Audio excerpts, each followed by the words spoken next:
¿Ves? Claro que sí. Te informo las cosas. Caso cardíaco, cosa cardíaca, volumen latino, crisis periférica, presión arterial, bajo receptor y alta presión. ¿De qué hay en el cubo raquídeo para regular el control de velocidad? Teorías diferentes. ¿Cómo el simpático aumenta la presión arterial? ¿Cómo el parasimpático disminuye la presión arterial? ¿No, nada?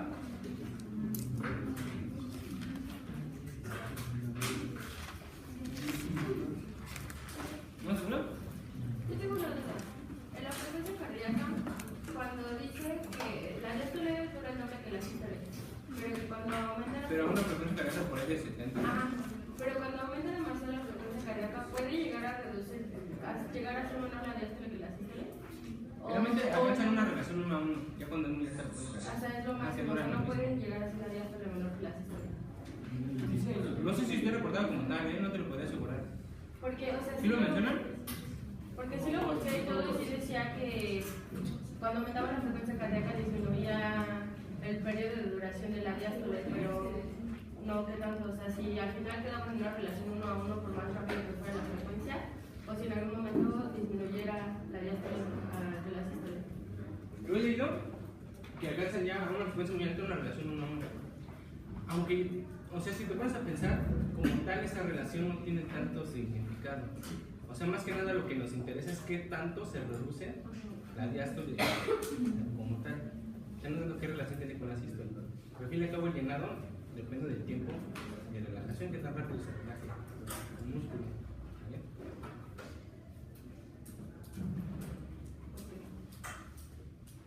¿Qué va, chicos? ¿Nada? ¿Queda microcirculación?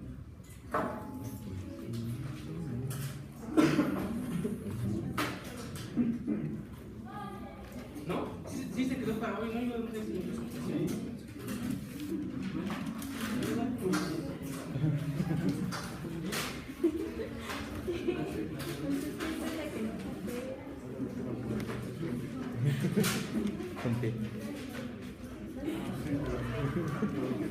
A ver, ¿qué ven ahí, chicos, en esa foto? Sí, diabético. Bueno, ¿quién sabe si está diabético o no? ¿Quién sabe? Probablemente esté quemado el pie, ¿no? Sí. Será difícil saber si el pie es diabético o no, porque primero tendremos que saber si tiene diabetes o no. Yo les decía, no te acuerdo que una vez en una exposición dije eso y me quedaron así como si estuviera yo muy güey. Porque fue lo primero que dije, ¿no? Para tener diabetes, lo primero, no, para tener pie diabético, lo primero que tienes que hacer es tener diabetes. Puede ser dato, o sea, quién sabe si tienes diabetes. O sea, ¿pero qué es lo que vemos ahí? Depende de si está quemado, si edematizado. Está hinchado el pie, ¿no? ¿Sí están de acuerdo en eso? ¿A qué le llamamos edema? O sea, ¿le que está hinchado o le ponemos que está edematizado, no? ¿Pero a qué le llamamos edema entonces? ¿Dónde? ¿Intracelular? Aquí hay que hacer esta aclaración.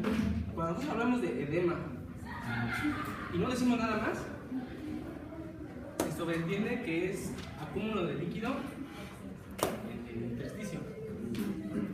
¿Sale? O sea, si tú dices edema y no te están especificando otra cosa, tú automáticamente piensas que se está acumulando más líquido de lo normal en el espacio intersticial. Si te dicen edema y le ponen otro nombre, ahí sí ya depende de qué órgano estén mencionando. Por ejemplo, si dicen edema cerebral, ahí sí hay un aumento en el volumen intracelular, pero ya están en decir como una especificación. ¿Vale? Pero si no dicen nada más, si nada más dicen edema, es decir, aumento de líquido en el espacio intersticial. ¿También se llama edema el del cerebro? Aunque son en Sí, ajá. Pero ella tiene otra connotación, o sea, aquí sí ya hay un aumento. De hecho, el principal problema es ese, que hay un aumento en el líquido intracelular. Por ejemplo, si te dicen edema pulmonar, ahí también ya tiene, o sea, sí se acumula en el espacio intersticial, pero también puede llegar a que se acumule en el espacio alveolar. ¿Vale? buen trabajo. Pero cuando hablamos así de edema y no decimos nada así de edemas secas, se acumula líquido en el espacio intersticial. ¿Vale? ¿Sí están de acuerdo en eso? Lloró toda la noche. Lloró toda la noche. esclerosis. Bueno, este chavo también está dematizado. Bueno, no sé si es niño o niña.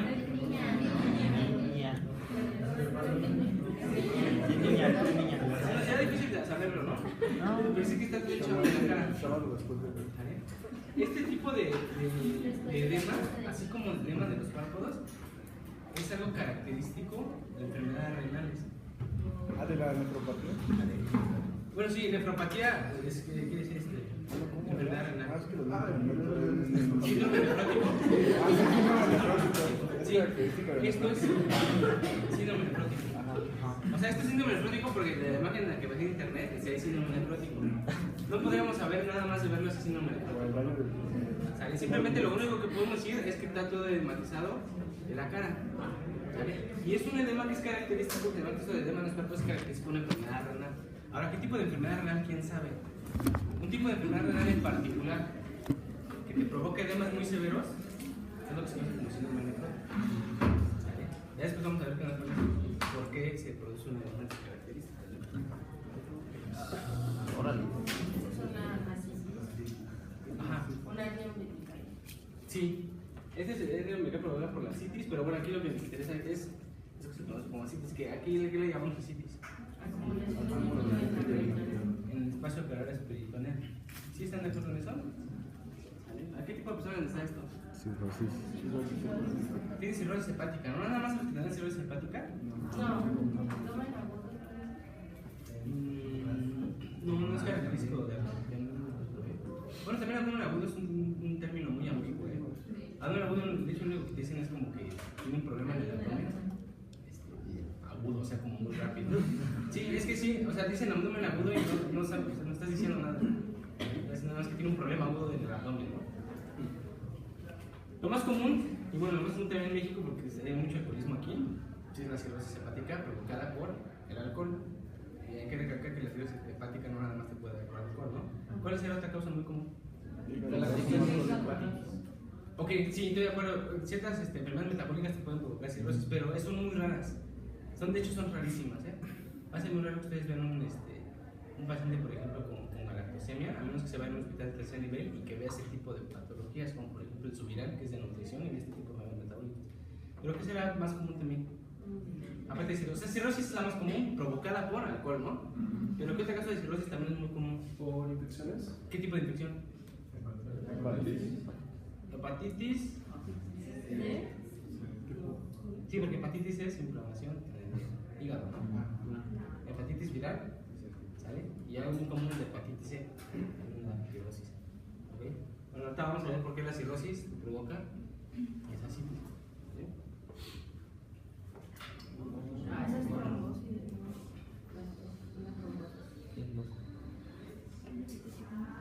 Si tú le ves a la persona unas piernas hinchadas, puedes pensar muchas cosas. ¿Vale? Si le ves las dos piernas hinchadas, puedes pensar muchas cosas también. Una de las cosas que puedes pensar es, por ejemplo, insuficiencia venosa. ¿Okay? Una patología cardiovascular, insuficiencia cardíaca también. Pero en este caso en particular, aquí sí ya no se pueden pensar tantas cosas, porque se fijan, es un edema, ¿vale? Pero nada más de un lado. Entonces, cuando tú tienes un edema nada más de una pierna, estás de acuerdo que no puede ser una enfermedad sistémica, no puede ser una enfermedad que afecte a todo el cuerpo. ¿Sale? Si es una enfermedad del corazón, te va a afectar de manera bilateral. ¿Sí están de acuerdo con eso? Entonces, esto, como dice Amanda, es también un edema provocado porque se te tapa una vena, ¿sale? Se te forman coágulos. Como trombosis venosa. ¿Sale? Bueno, de hecho puede ser ocasionado por varias cosas, ¿no? Pero ahorita no vamos a meter mucho en esa situación. Por ejemplo, lo que les mencionaba, ¿no? Es un edema, si se fijan, diferente, ¿no? ¿Diferente en qué? En primera, en distribución. Es un edema bilateral, es un edema simétrico, ¿no? No tiene hinchadas las piernas, pero es de las dos piernas hinchadas de igual magnitud, ¿no? Entonces aquí ya tú puedes pensar en otras cosas. ¿Sí? Entonces también es un edema característico de insuficiencia cardíaca. ¿Sí?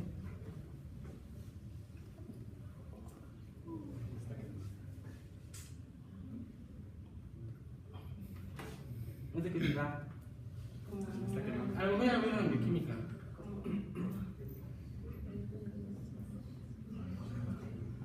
Tú ves los documentales así de los niños desnutridos en África, y los ves así esqueléticos, ¿no? ¿Vale? Pero este también es un tipo de desnutrición severa. Pero aquí se ven hinchado, ¿no? Y tú piensas, ah, claro, a lo mejor no está tan desnutrido, ¿no? Igual le puede estar desnutrido igual que el otro, ¿no? Ese tipo de nutrición severa que se le conoce como kwashiorkor, ¿no? ¿No he escuchado ese nombre? Bueno, así se le conoce, ¿no? Luego lo van a ver ya con detalle. Ahorita nosotros vamos a ver por qué, cuál es lo característico de ese tipo de desnutrición y por qué los niños presentan edemas severos. En primera, es un edema que, o sea, en severidad, se ve muy hinchado, ¿no? Aparte, es un edema generalizado en todo el cuerpo. Eso se le conoce como anasarca. Entonces, si ustedes escuchan anasarca, les están diciendo que es un edema severo y generalizado. ¿No? También es un término un poco ambiguo, pero bueno, más o menos entiendo con esto. Ahora, ¿qué tiene todo esto en común? ¿No? Este pie quemado, este con daño renal, este con citis, todos tienen agua donde no deben de tenerla, ¿no? La mayoría de los que estamos viendo la tienen en el espacio intersticial, que es lo que llamamos edema. Pero ¿qué onda? Este es un espacio diferente, le llamamos de diferente manera porque ya no es en el espacio intersticial, ya le llamamos así, porque no es espacio peritoneal. Pero el mecanismo por el cual se sale el agua de los vasos sanguíneos y va a parar estos sitios es muy similar, ¿vale? El fenómeno es el mismo. Y el problema, ¿dónde estará? Bueno, pues es lo que vamos a ver, ¿no? Vamos a acomodar la microcirculación. ¿Vale? Entonces el business está aquí. ¿A qué llamamos microcirculación?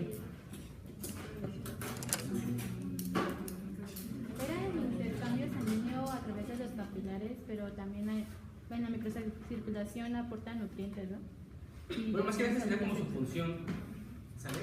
La función de por qué tiene que tener estructura, pero ¿a qué parte del sistema cardiovascular le llamamos microcirculación?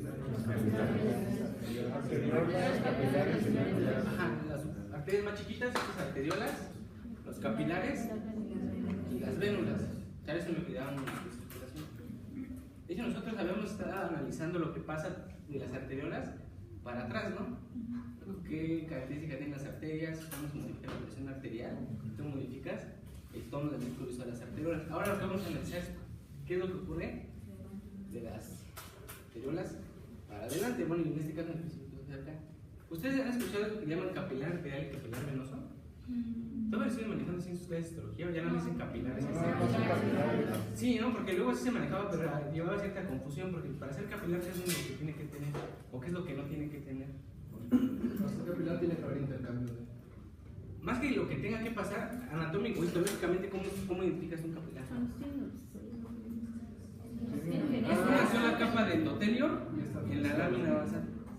¿Sale? No tiene músculo liso, tiene fibras elásticas. ¿Sí están de acuerdo en eso? O sea, nada más son unas puras células. Ahí el caso de la matriz extracelular. A diferencia, por ejemplo, de las arteriolas, que cuál es la característica de las arteriolas. Pero vamos a ver todas las capas que tienen, que no es clase de histología, simplemente lo que nos interesa ahorita para la función. ¿Vale? Que lo que tiene de importante es el músculo liso. Al igual ahorita en las vénulas, aquí no lo carga mucho, pero también tiene su cuaderno de músculo liso.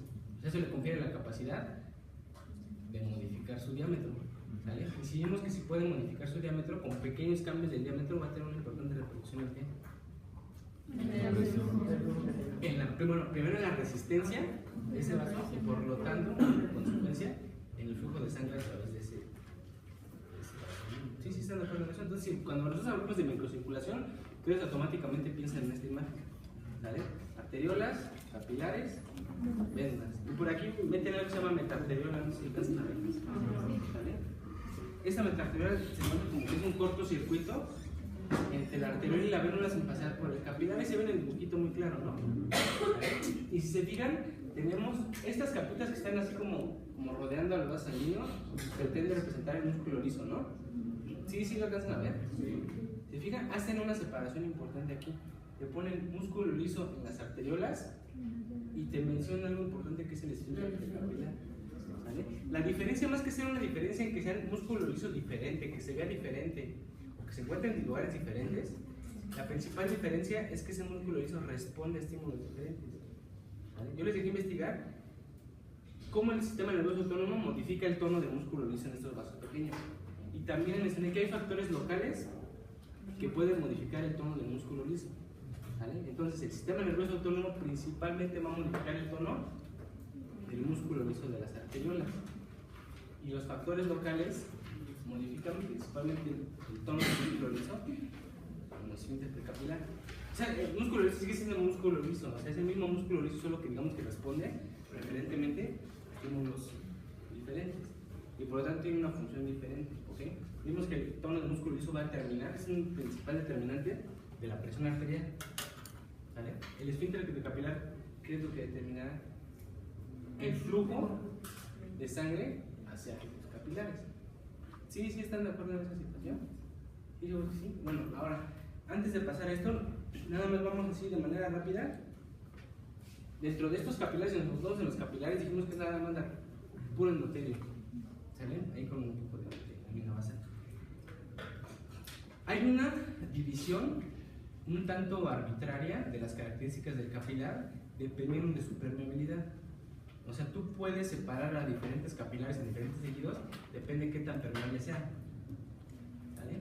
Entonces, hay capilares que son muy poco permeables, que se llaman capilares continuos. ¿Vale? Luego hay capilares que están totalmente en el extremo opuesto, que son así súper permeables que hasta dejan pasar células, que les llamamos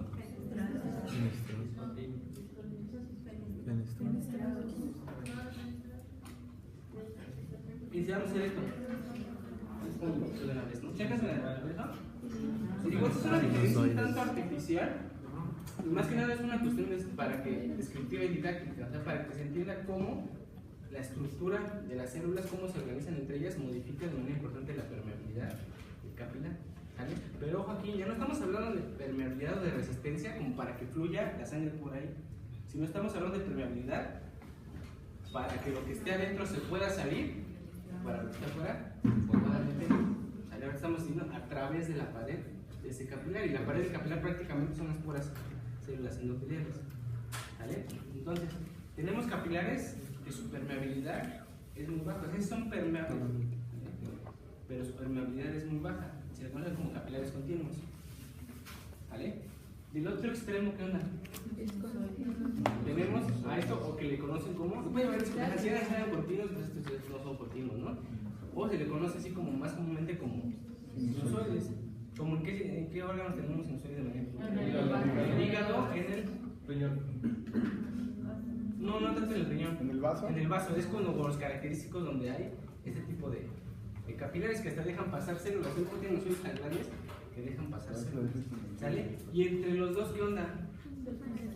Tenemos que ser como fenestrados, porque precisamente los hoyos esos que tienen a través de la membrana, como fenestras, ¿no? No dice otra cosa, más que son como ventanas que están ahí, ¿no? ¿Sí están de acuerdo en eso? Ahora, ¿cómo es que se pueden formar este tipo de capilares? ¿Qué son esos hoyos? ¿Cómo se forman esos hoyos? De hecho, lo podemos ver de una manera muy sencilla. ¿Ustedes conocen un mecanismo que se llama endocitosis? Que cierta membrana se imagina así, y luego ya queda la vesícula ahí endocítica. ¿Sale? Sí, están de acuerdo en eso, sí se acuerdan de ese mecanismo, ¿no?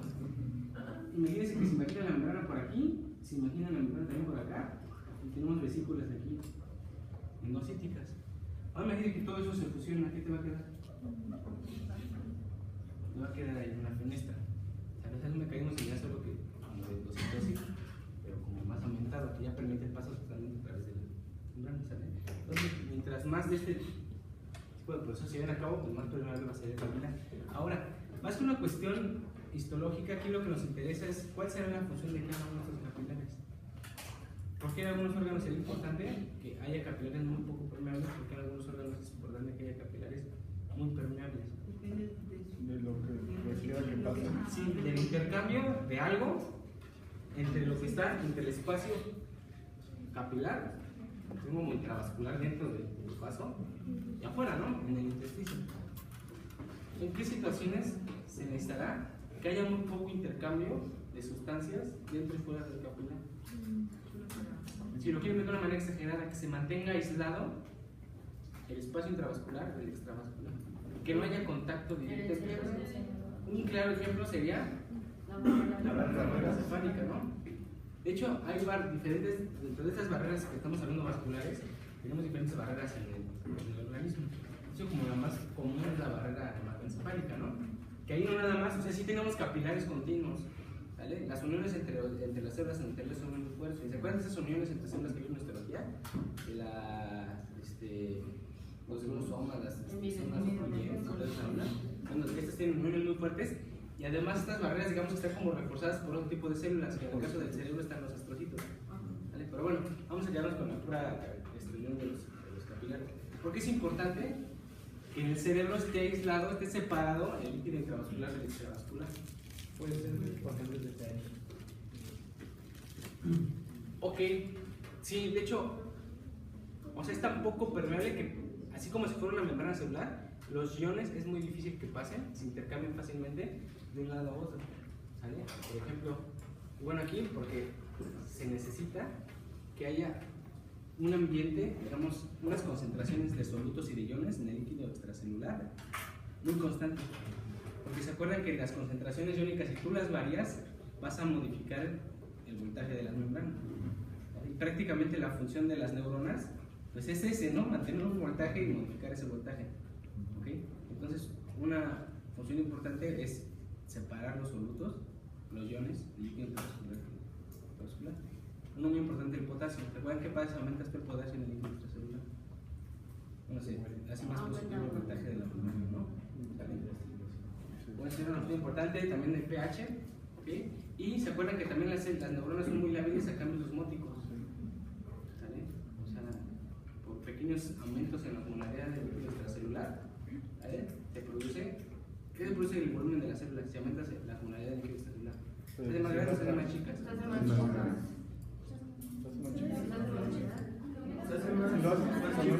Si aumentas la osmolaridad del líquido extracelular, se hace más chica, se hace más chica, ¿no? Si disminuye la osmolaridad. Entonces, estas células son muy lábiles, tanto a cambios de pH, son lábiles a cambios de concentraciones iónicas, principalmente de potasio, muy lábiles a cambios osmóticos. Entonces, se tiene que separar completamente el líquido extracelular de las neuronas de intravascular. Entonces, por eso se requiere que haya una barrera, que es una barrera principal y que está principalmente dada por sus capilares continuos. ¿En qué otro tenemos otras barreras? ¿Qué otras barreras? ¿Por qué tiene que haber una separación entre la sangre y las células precursoras de los espermatozoides? Porque no son reconocidas por los organismos, ¿no? ¿Por qué no si la está produciendo el organismo? Pero todavía no están maduras en la adolescencia. Todavía no están Tienen como maduras. otra información. O sea, no están, todavía no acaban por la división. Pero si sea por eso, en la piel, en el estrato basal también se están Por eso, diferenciando las células y no tienen tienes otra una respuesta. información. ¿Por qué? Porque tienen solo la mitad. No será Pero que tengas la mitad Pero no bueno, quiere decir que sea diferente, no tienes la mitad. No es porque no estamos guardadas con el MHC. Complejo de eso. O sea, si están de acuerdo en el planteamiento. ¿Y por qué tienes que separar tú los espermatozoides de la sangre? Porque hay Por esto que se llama barrera hematotesticular. Porque no están bien diferenciadas. No, para que no tengan una modificación, ¿no? Diferenciación. Y sí, es que o sea, el punto es que tu sistema inmunológico sí las reconoce como extrañas. ¿Pero por qué? No me acuerdo porque cuando los anticuerpos hicieron su primera ronda de reconocimiento de tu cuerpo, de los hombres todavía no estaban los espermatozoides porque eran muy chicos. Y ya cuando pues, crecen ya tienen los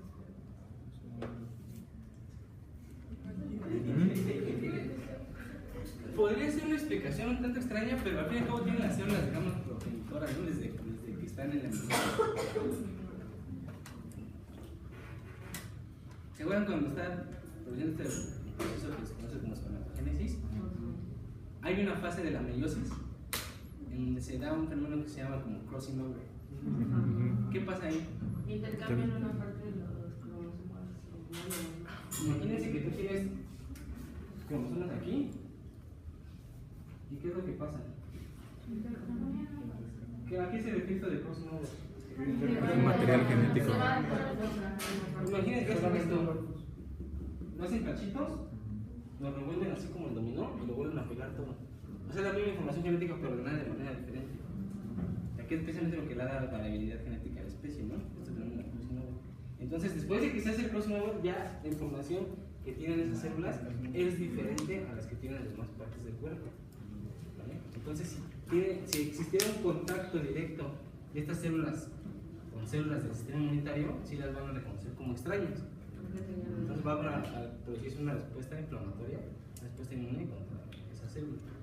¿Vale? Entonces, imagínense el siguiente caso. No sé, ¿cuál es el caso más común de trauma testicular? ¿Con un balón?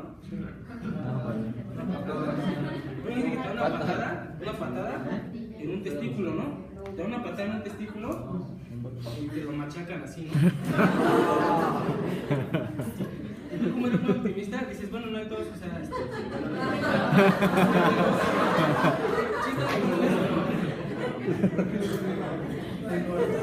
¿pero qué creen? Que no vas a tener, o sea, sí vas a tener otro, pero no te va a servir para nada. ¿Sale? ¿Por qué?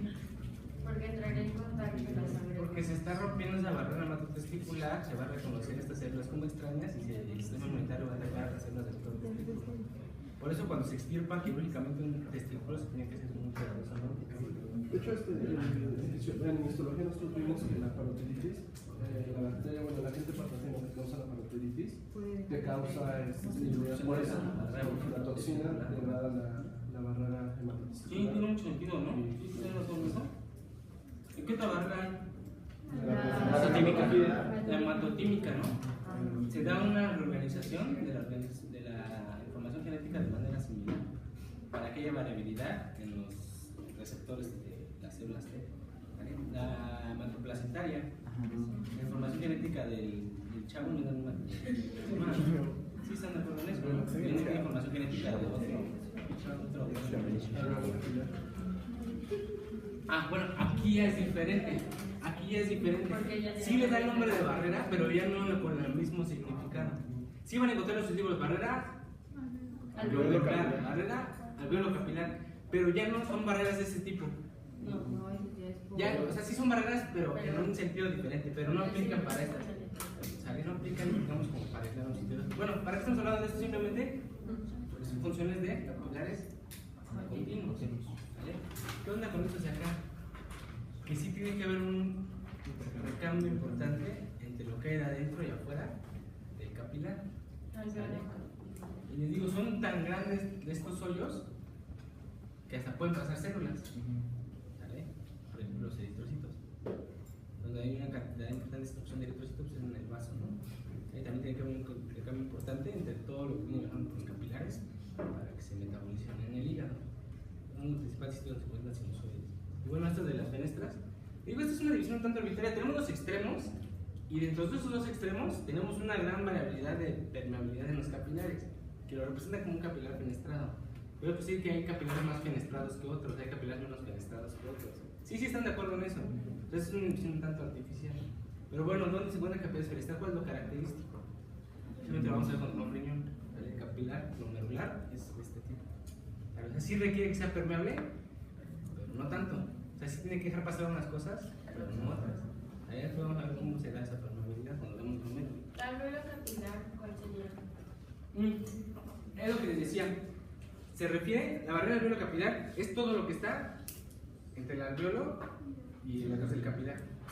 O sea, el alveolo está recubierto por epitelio, luego la membrana basal de ese epitelio, matriz extracelular, luego la membrana basal del endotelio capilar y luego el endotelio del capilar. ¿Sale? Para que se vean cabo, este es ya el alveolo capilar, ¿no? Y los gases intercambian de aquí para acá, de aquí para acá, ¿no? Y tiene que atravesar toda esta barrera alveolo capilar. Es barrera en el aspecto que está separando este espacio de este, pero no cumple la misma función de las barreras que vimos. ¿Pero qué tipo de capilar sería? ¿Qué tipo de capilares? Ah, es lo que les decía, están más pegados hacia acá. Ah, ok. ¿Vale? Sería muy difícil decir que lo metemos en una categoría. Están de acuerdo ustedes que estamos siendo como muy estrictos, ¿no? Sí hay casos que son extremos, como las barreras, por ejemplo la barrera hematoencefálica, donde se conoce que es un capilar muy poco permeable. Podemos ir a otro extremo, los más permeables que hay en el organismo, en el hígado, en el hueso. Y dentro de esos hay una amplia gama de permeabilidad. Por ejemplo, los capilares en el intestino también son muy permeables, pero como tal no se pueden catalogar como sinusoides. estaría, o sea, sí estaría más cargado hacia acá. ¿Vale? Entonces, ya veo que la capilla está más para acá, ¿no? Dudas de eso, chicos, no estamos diciendo nada, no estamos escribiendo. Ahora, ¿qué es lo que se intercambia tanto del espacio intravascular con el espacio extravascular? ¿Qué es lo que se sale o qué es lo que se mete? Pues depende del tipo de capilar que sea, ¿no? ¿Vale? Por ejemplo, vemos que estas células se pueden salir por aquí, se pueden salir proteínas, se pueden salir moléculas redondas. De este lado, Moléculas muy pequeñas. moléculas muy pequeñas, como por ejemplo gases y agua. ¿Sale? Y acá, pues dependiendo de qué tan permeable sea, pues pueden pasar moléculas pequeñas, se puede pasar una cierta cantidad de iones, se pueden pasar fluidos más chicos, pero por ejemplo en el riñón, por aquí no pasan las proteínas. ¿Sale? Entonces, como tenemos una amplia variedad de permeabilidades que se pueden intercambiar, nosotros vamos ahorita a analizar una que se cambia de manera importante y prácticamente en todos los capilares. Y como decirlo también, no le cuesta trabajo pasarse de un lado para otro, precisamente es el agua. ¿Sale? Entonces, lo que nosotros vamos a analizar en esta clase precisamente es cómo se ve ese movimiento de agua, ya sea hacia afuera del capilar o hacia adentro. ¿Ok? ¿Sí están de acuerdo en esta situación? ¿Vale?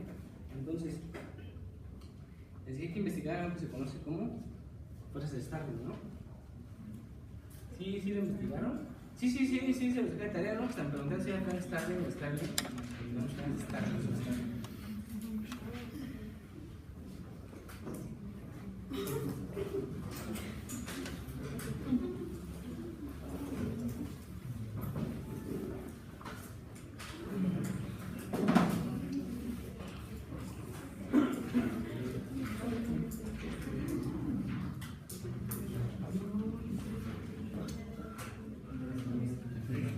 Ahora, fíjense en esta situación. Vamos a realizar la imagen de lo que es la microcirculación. Y donde está este intercambio importante de agua dentro del espacio intravascular con el líquido intersticial, pues es en los capilares. ¿Vale? Entonces, ¿qué tanta agua se sale de los capilares? ¿Qué tanta agua regresa a los capilares? Y luego, ¿para qué sirve la linfa? ¿Para qué sirve el sistema circulatorio que se conoce como sistema linfático? Entonces, no sé si leyeron por ahí que del extremo arterial, ¿sale? Diariamente se salen por ahí de 20 litros de agua. ¿Sale? O sea, parece que no es mucho, pero ustedes se ponen a pensar cuánta sangre tenemos en nuestro organismo. 5 litros. De esos 5 litros, no todo es agua. ¿Cuánta es agua de esos 5 litros? El 60% si el hematocrito es de 40%, ¿no? Perdón, el 60% 5 litros. ¿3 litros? Sí, ¿no? 3 litros. O sea, imagínense, si tenemos 5 litros de sangre, tenemos 3 litros ahí de agua. ¿Sí están de acuerdo en eso? Diariamente de tus capilares se están saliendo 20 litros de agua. O sea, si esta agua se saliera y ya no regresara, a mitad del día ya te vacías de agua del sistema cardiovascular. ¿Sí estás de acuerdo? O sea, sí pueden ver la magnitud de qué tanta agua se está saliendo. Ah, ¿por qué no te vacías así de todo el agua? Porque esa agua tiene que regresar otra vez. ¿Cómo regresa? Puede regresar por los capilares que se encuentran más pegados a las venas. Yo no sé si han visto los que se vean esto, que regresa por ahí 18 litros. O sea, si salen por aquí 20 litros, está saliendo agua hacia el líquido intersticial. Por acá, regresan 18 litros. ¿Qué pasa con esos 2 litros? Inicialmente regresa, pero regresa con otro sitio. ¿Por qué sitio? Por la linfa, ¿no? ¿Por dónde va a drenar la linfa? A las venas, o sea, regresa a la circulación. ¿Okay? Entonces, a pesar de que salen 20 litros, los 20 litros regresan en un espacio intravascular por los capilares venosos y lo restante, que son 2 litros diarios, y son por la linfa. ¿Vale? Ahora, la pregunta es la siguiente: ¿qué es lo que hace que en los capilares que están más pegados a las arterias se salgan 20 litros de agua? ¿Qué es lo que hace que en los capilares que están más pegados a las venas se metan 18 litros de agua? ¿Y qué es lo que hace que 2 litros se vayan hacia la linfa y regresen otra vez a las venas? ¿Qué es lo que produce, qué es lo que determina ese movimiento de agua, ya sea hacia afuera del capilar o hacia dentro del capilar? ¿Presiones de qué? Bueno, precisamente lo que se conoce así comúnmente como las fuerzas de Starling. ¿Vale? O sea, si ustedes preguntan, ¿qué determina que el agua se salga o se meta? Las fuerzas de Starling. ¿Sale? Bueno, ¿qué es eso de lo que se llama que más cosas están? Entonces vamos a poner un ejemplo antes de... Vamos a regresar a nuestro modelo que usábamos.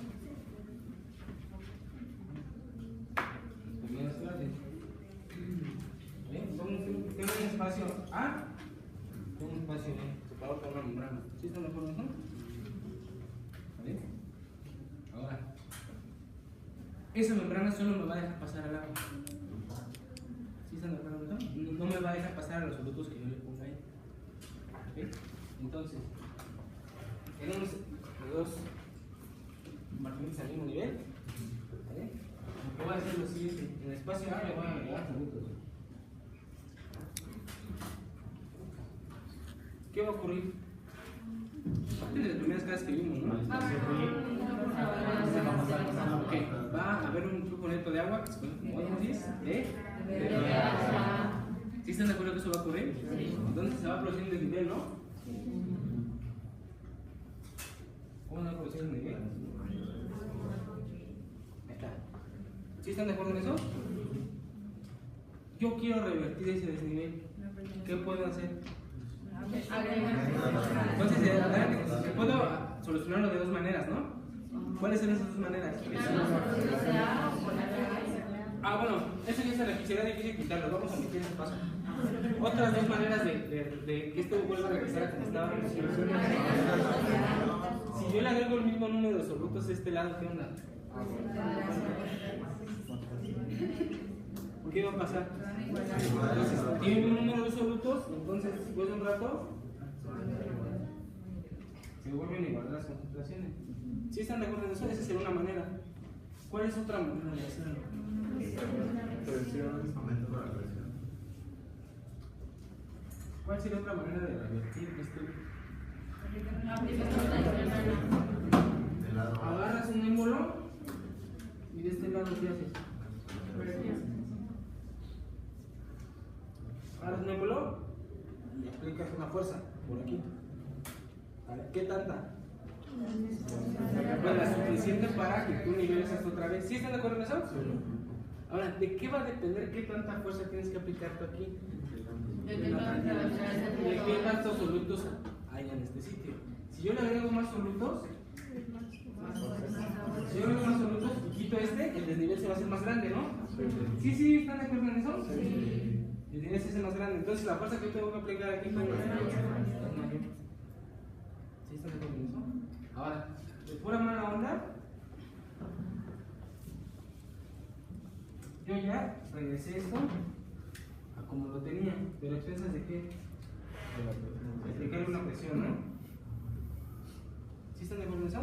Ya tengo otra vez nivelado esto, pero ya hay dos factores adicionales. Uno, los solutos que yo agregué aquí, y dos, la presión que estoy agregando acá. ¿Sí están de acuerdo en eso? Ahora, de pura mala onda, le echo solutos de este lado.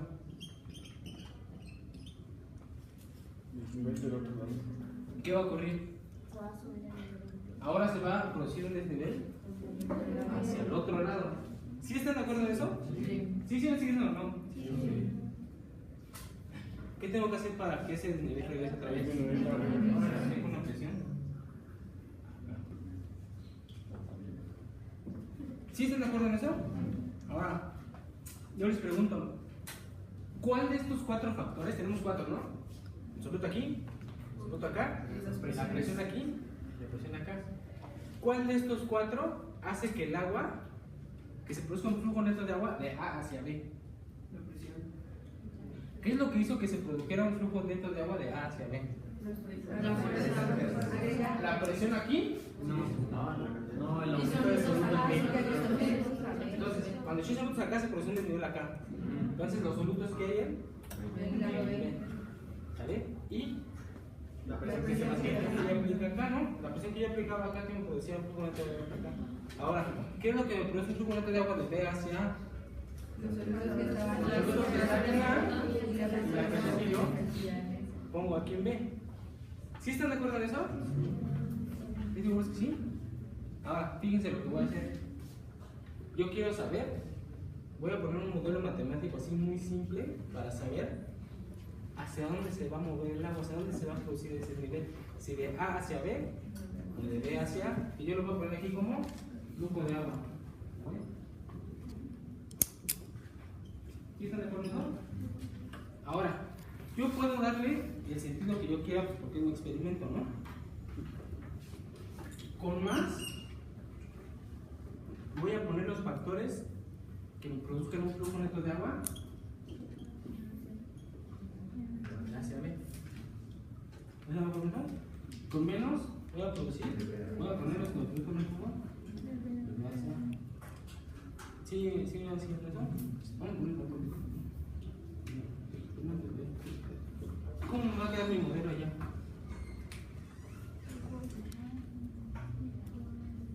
¿Cuáles son los factores que me producen flujo de A hacia B?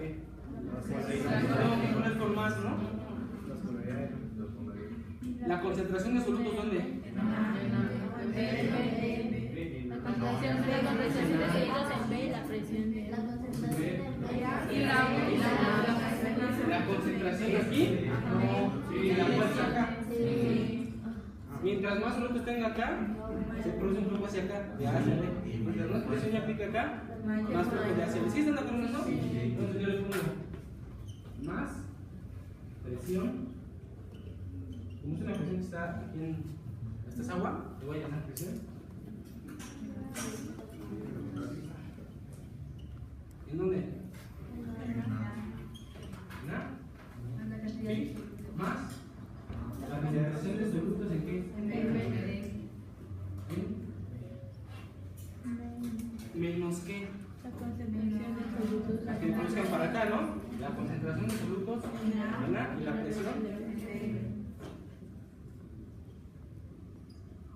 Hidrostática. ¿B? Y los solutos en. ¿Sí están de acuerdo cómo se produce cómo hice ese modelo matemático? ¿Qué me falta agregar aquí? Pues vamos a poner así para que vean todo así en una misma línea, ¿no? Entonces, el flujo fue producido por qué? Y vamos a abreviarlo ya para ponerle lo que tiene así como en sus libros, ¿no? La presión hidrostática en A, ¿más qué? La concentración de solutos en B, ¿no? Menos la presión en B, menos la presión de solutos en A. Sí, miren lo que dicen, ¿no? ¿Qué me falta agregar? La permeabilidad que tiene. Si esta membrana no fuera permeable a nada, el flujo sería de cero, porque no se podría ningún desequilibrio en las fuentes de osmóticos. ¿Sí están de acuerdo en eso? Entonces, ¿qué me falta poner aquí? Todo esto multiplicarlo por ¿qué tan permeable es esa membrana? Al agua. ¿Sí están de acuerdo en eso, no? Si esa membrana no fuera permeable al agua, por muchos solutos que yo agrego, por mucha presión que yo agregue, se va a multiplicar por cero y el flujo de agua va a ser de cero. ¿Sí están de acuerdo en eso? Ahora, ¿qué es lo que tenemos que hacer?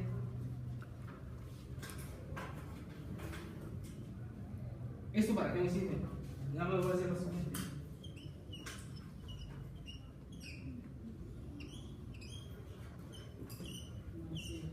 ¿Hacia dónde lo voy a llamar? Lo voy a llamar actividad. ¿Hacia dónde lo voy a llamar? Lo voy a llamar justicia. ¿Vale? ¿La permeabilidad de qué será?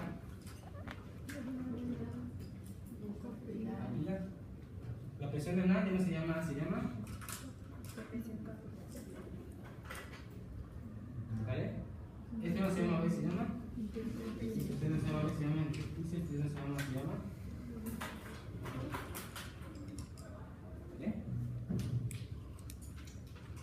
Ahora, ¿qué condición dijimos que tenía que ocurrir para que se produjera un flujo neto de agua cuando yo agregaba los solutos? Que esa membrana solo fuera permeable al agua, pero no a los solutos.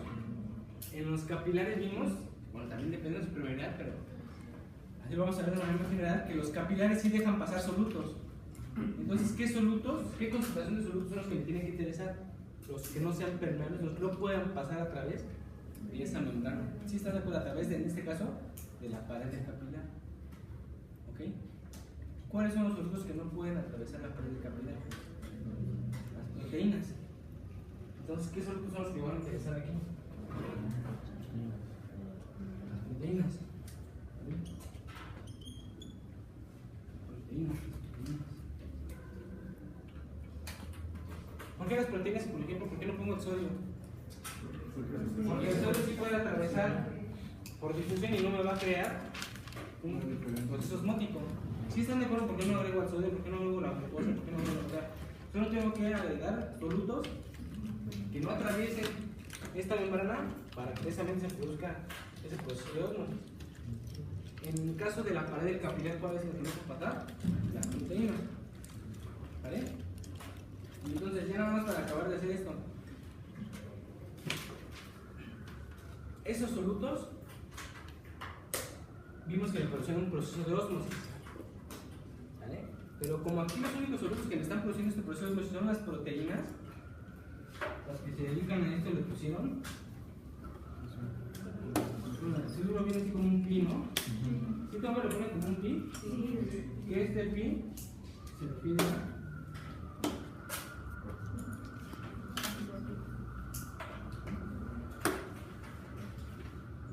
Este se pide que es de proteínas. Entonces, el proceso osmótico que producen las proteínas. Y ahora simplemente pueden llamar aquí. Me pueden presentar como presión osmótica también, ¿no? Es lo mismo, exactamente lo mismo. O sea, dicho de otra manera, ¿qué te están diciendo? ¿Qué te va a llegar a la mente si te dicen está aumentada aquí? Vamos a aumentar la presión oncótica, la presión colodosmótica. ¿Qué simplemente está diciendo? Aumenta la concentración de proteínas. ¿Vale? Y está disminuyendo la presión oncótica, está disminuyendo la concentración de proteínas. ¿Dónde? Bueno, disminución de la presión oncótica en el capilar quiere decir que tienes una concentración menor de proteínas en el capilar. ¿Sí? ¿Sí están de acuerdo en eso? Y bueno, aquí llegamos. Pues todas estas presiones se conocen como fuerzas de Stalin. ¿Por qué? ¿Qué me representa esto? Son todas estas variables que me van a determinar si va a haber un flujo neto de agua hacia afuera del capilar o hacia dentro del capilar. Ahora, ¿qué es lo único que tengo que hacer? Darle valores, ¿no? ¿Para qué le voy a dar valores? Si después de hacer la suma me queda un valor positivo, ¿qué dijimos que era positivo? De A hacia B, ¿no? Que en este caso fue del capilar hacia el intersticio. Si me da un resultado negativo, quiere decir que va a haber un flujo neto de hacia, o sea, el intersticio capilar. Entonces, retomando esto que habíamos mencionado, que se salen 20 litros en el extremo arterial del capilar, se regresan 18 litros, ¿qué podemos sacar de conclusión? Que si yo agarro este extremo, está pegado a las arterias del capilar, le mido estas variables, ¿qué tengo que medirle? La presión adentro del capilar, la concentración de proteínas adentro del capilar, la presión en esta zona del intersticio y las concentraciones de proteínas en esta zona del intersticio. Una vez que lo suma, ¿qué me tiene que dar a fuerza? Me tiene que dar positivo porque se está saliendo el agua de ahí. Si yo hago lo mismo acá, ya no estoy de acuerdo que los valores ya no van a ser los mismos. Me va a dar un valor negativo, porque por ahí se está metiendo el agua. Ahora, ¿qué puedo hacer yo? Si yo sabemos que si sale el agua de los capilares en el extremo arterial y se regresa en el extremo venoso, yo voy a hacer lo siguiente: yo simplemente agarro y hago un promedio de los valores y agarro como si todo esto fuera un solo capilar, o sea, como si fuera solo un capilar. O sea, promedio los valores del extremo venoso con el extremo arterial, ¿vale? ¿Qué me tiene que dar? 20 litros. Un valor positivo, ¿no? Porque si salen 20 pero se regresan 18, o sea, no está saliendo más de lo que entra. ¿Sí están de acuerdo en eso? Sí. Y precisamente así es como lo vienen los libros. Ustedes se van a un libro así como más exquisito, le van a poner esto así.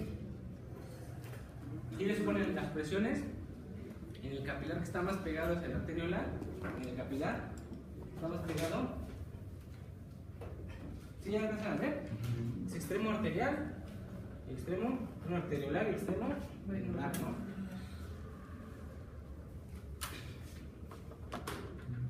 Presión estática en el capilar, presión estática en el intersticio, presión oncótica en capilar, presión oncótica en el intersticio. 35 menos 2, 33 más 25, 58. No, espérenme. Bueno, aquí hay que hacer una aclaración, si no se va a crear una confusión un poco. Estos más o menos. Bueno, es que aquí va a haber una confusión rara. Creo que no fueron a poner con esta. ¿Por qué? Ahorita nada más, este signo de más y menos, este signo de más y menos, ¿qué nos representaba? ¿Hacia dónde me producía? El flujo del agua, ¿no? Es lo único que me representaba esos símbolos. El más y menos es lo único que me representaba si producía un flujo de dentro hacia afuera o hacia adentro. ¿Sale? Ahora, estos como son presiones lo voy a representar yo en milímetros de mercurio. ¿Sale? Si yo te dijera la presión dentro del capilar es de 0 milímetros de mercurio, ¿tú qué pensarías? ¿Eso es posible? ¿Es posible que no haya presión ahí adentro? No es posible que no haya presión ahí adentro, pero sí es posible que haya una presión de 0 milímetros de mercurio. ¿Se acuerdan que eso ya lo hemos discutido cuando empezamos a hablar de presiones? Cuando nosotros estamos analizando presiones en nuestro organismo, siempre las comparamos ¿con qué? Con la presión atmosférica. Si te ponen una presión de 0, no es una presión de 0 absoluta, sino es una presión comparada. Igual a la presión atmosférica. ¿Sí están de acuerdo en eso? A eso es a lo que se refiere esto. Sí. ¿Vale? O sea, fíjense lo que tengo que hacer. Igual haciendo esto tiene más sentido.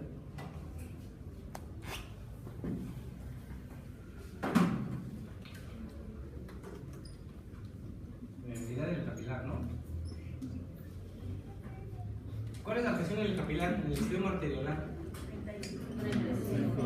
¿Cómo? ¿Más 35?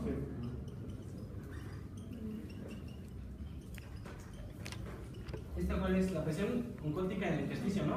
¿De cuánto es? ¿Más qué?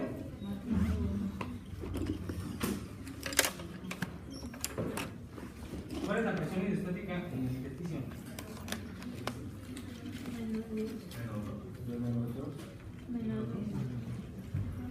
La presión hidrostática del intersticio.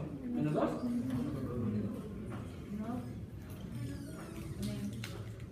Y la presión oncótica en el capilar.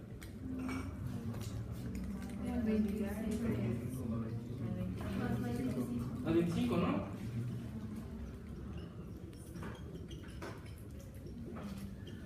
Sí. Miren lo que acabo de hacer. O sea, por eso es que iba a ser la confusión extraña, ¿no? Lo sigo respetando. Esto que me termina si el agua se sale o se mete, ¿no? Y no nada más tengo que poner las presiones que manejan esos sitios, comparadas con la presión atmosférica. ¿Sale? Ahora sí, si hago esto, ¿qué me va a salir?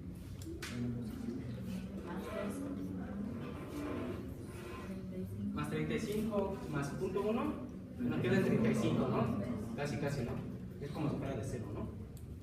Menos 2, más 37, menos más 25.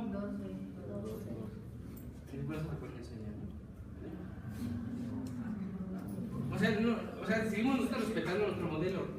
Nada más tenemos que sustituir los valores comparados con la presión. O sea, me dio un valor entonces positivo que nosotros le llamamos como. Lo podemos llamar si quieren así, ¿no? Como fuerza neta. ¿Fuerza neta de qué? Sí, le podemos llamar si quieren fuerza neta del flujo, ¿no? ¿Vale? Ahora, una manera ya de estandarizar esto, ¿cómo se le llama el proceso cuando el agua se sale de los capilares hacia el intersticio? ¿Cómo se le llama ese proceso? Porque podemos llamarle cuando el agua se sale hacia el intersticio. Y está correcto, ¿no? Es lo que está pasando. Pero ya para definirlo en una palabra que se entienda que es cuando el agua sale hacia el intersticio. Sí, filtración. ¿Vale? Siempre que el agua se salga de los capilares hacia el intersticio, ese proceso se llama filtración. ¿Vale? O sea, la filtración no es algo solamente que se lee en el riñón. A que el agua salga del capilar, eso se llama filtración. Entonces, a esta fuerza, ¿cómo le podemos llamar? Fuerza neta de filtrado o de filtración. Si la fuerza neta de filtrado te sale positiva, ¿qué te está diciendo? Que se está saliendo el agua del capilar. Si la fuerza neta de filtrado te da negativa, se está metiendo agua al capilar. ¿Sí están de acuerdo en eso? Ahora, cuando veamos riñón, nosotros vamos a ver que se da un proceso parecido a este. El agua se está saliendo del capilar o del glomérulo. ¿Vale? Solo que ahí, como es un proceso ya más especializado, eso se le conoce como ultrafiltración, pero es exactamente el mismo proceso. Si ustedes hacen lo mismo aquí, pero con los valores del extremo venoso, ¿qué les va a dar? Un valor negativo. Y si se fijan en magnitud, ¿cuál es mayor?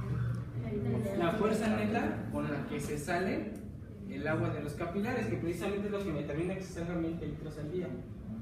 ¿Cuál es la fuerza con la que se está metiendo el agua al extremo venoso? Es menor, entonces se determina que se meta con una actividad menor.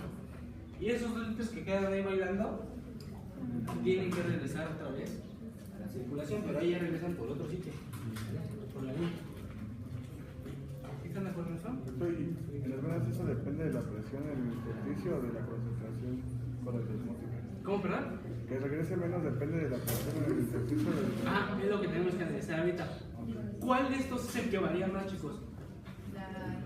Porque al fin y al cabo en el extremo arterial te da un valor positivo que favorece la filtración y en el extremo venular te da un valor negativo que pesa en la. ¿Cuál es la que varía aquí de manera arterial? ¿Cuál es la que varía así drásticamente? Esta.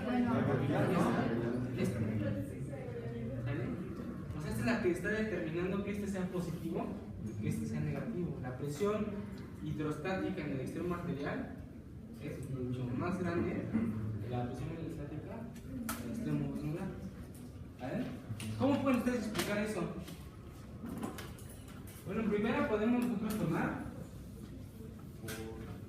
nuestra línea, ¿se acuerdan? Y nosotros tenemos un tubo aquí. Para que haya un tubo en esta dirección, ¿cómo tienen que ser las presiones ahí? Aquí que acá, ¿no? ¿Sí están de acuerdo en eso? ¿Cómo fluye la sangre en los capilares?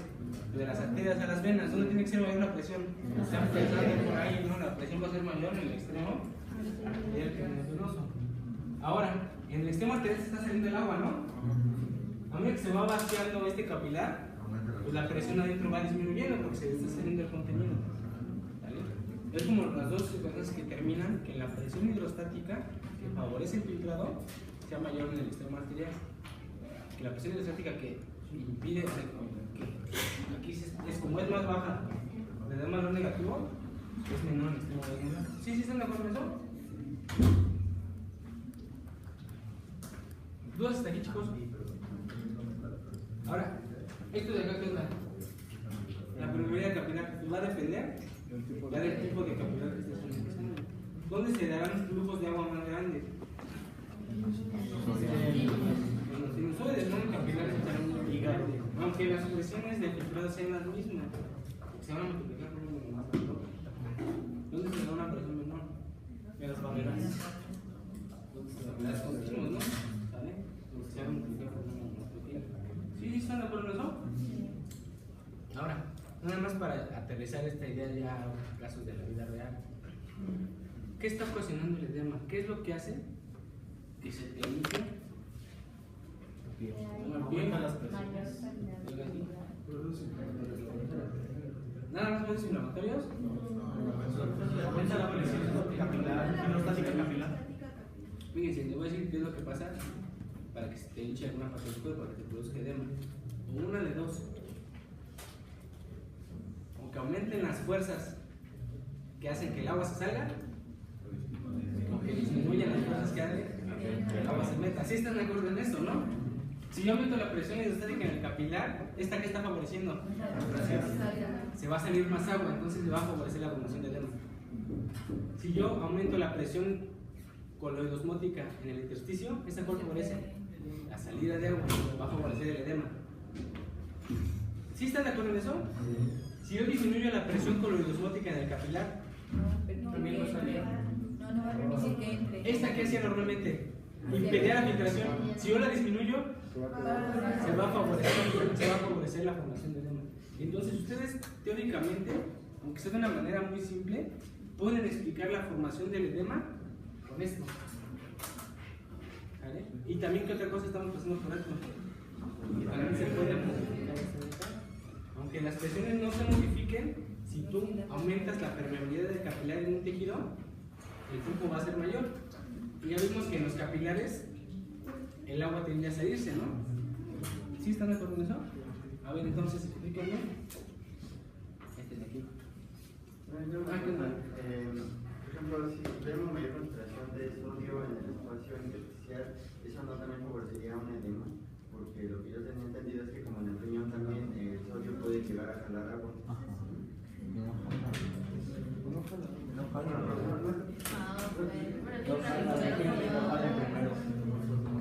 De hecho, hemos hecho un juramento solemne, ¿no? Ajá. Sí, creo que no estaba. Bueno, fíjense, tiene mucho sentido. ¿Por qué el sodio no produce flujo de agua?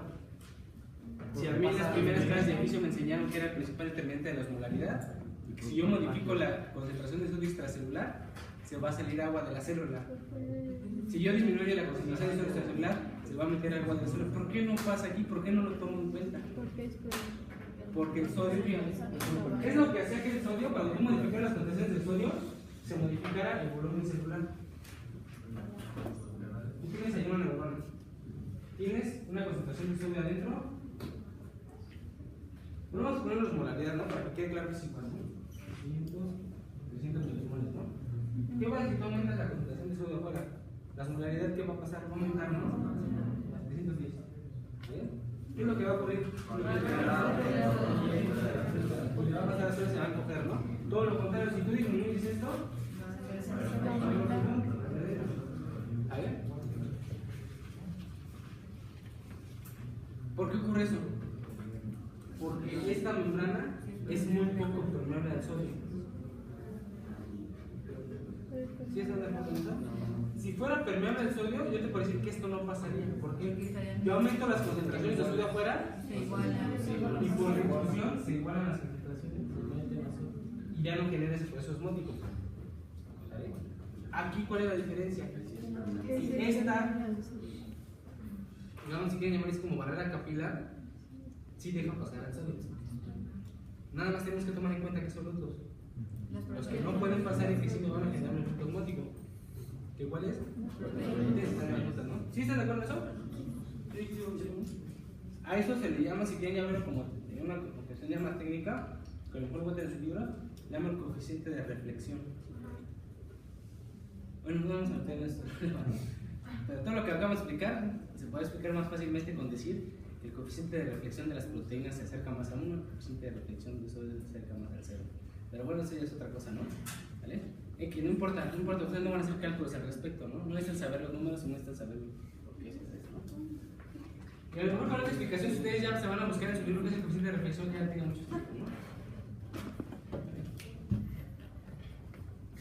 Este es un edema ocasionado por algo que se conoce como síndrome nefrótico. ¿Sale? Algo característico del síndrome nefrótico es que se pierde la integridad del glomérulo y tú vas a empezar a crear un montón de proteínas por la orina. ¿Vale? Entonces, si tú le tomas esto que se llama como proteína, identificas cuántas proteínas tiene una persona en la orina, lo normal es que sean indetectables. Son valores bajísimos. ¿Vale? O sea, prácticamente una persona sana no debe tirar proteínas por la orina. Esto sí tira. Y mientras más tiren, más grave va a ser su edema. ¿Por qué? Porque disminuyó la presión con la osmótica dentro del vaso. Si estás disminuyendo una presión, te pide filtrar, ¿no? Esta presión con la osmótica del capilar, o sea, ¿qué tantas proteínas tú tienes en el capilar? Estaban haciendo que hubiera un flujo directo de agua hacia dentro del capilar. Si tú disminuyes esa fuerza, ¿se entienden así? Ya no se va a pedir eso, entonces se va a salir más agua hacia el espacio intersticial. Y le van a hacer así un camino. ¿Vale? ¿Sí están de acuerdo en eso? ¿Qué tendrá este niño? ¿Qué tendrá ese niño? ¿Te acuerdas? O sea, hace rato les dije que desnutrición severa. Si tú le cuantificas las proteínas en sangre, ¿cómo las tendrá? Bajísimas. Es el mismo fenómeno, pero por una causa diferente. ¿Vale? Es un edema producido por una disminución de la presión linfótica en el capilar. ¿Vale? ¿Sí están de acuerdo en eso? ¿Sí? ¿En qué otras situaciones te puede dar ese tipo de... ¿Cómo se llamaba el edema generalizado? ¿Me repite la palabra? Anasarca. Anasarca. Gracias. Pero lo que tiene en el brazo no es por eso. ¿Sí? Ah, no, eso ya es por otra cosa. ¿Vale? Eso es por otra cosa. Esto ya es por una deficiencia vitamínica específica. Ahora no puedo ir.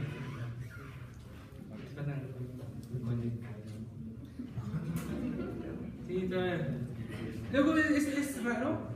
Luego también me saca mucha de onda que te dicen, es que tienes que meter mucha cuestión clínica en las clases. Pero llega un punto en que ya es imposible. ¿Ustedes se dan cuenta por qué, no? ¿Por el tiempo? No por el tiempo. Tú estás en clases de anatomía. ¿Qué implicación clínica te van a dar en las clases de anatomía? Traumas. A lo mejor, ¿no? Traumas, pero dice, un paciente tuvo un golpe en donde está la tibia. ¿Qué se va a fracturar? No, la tibia.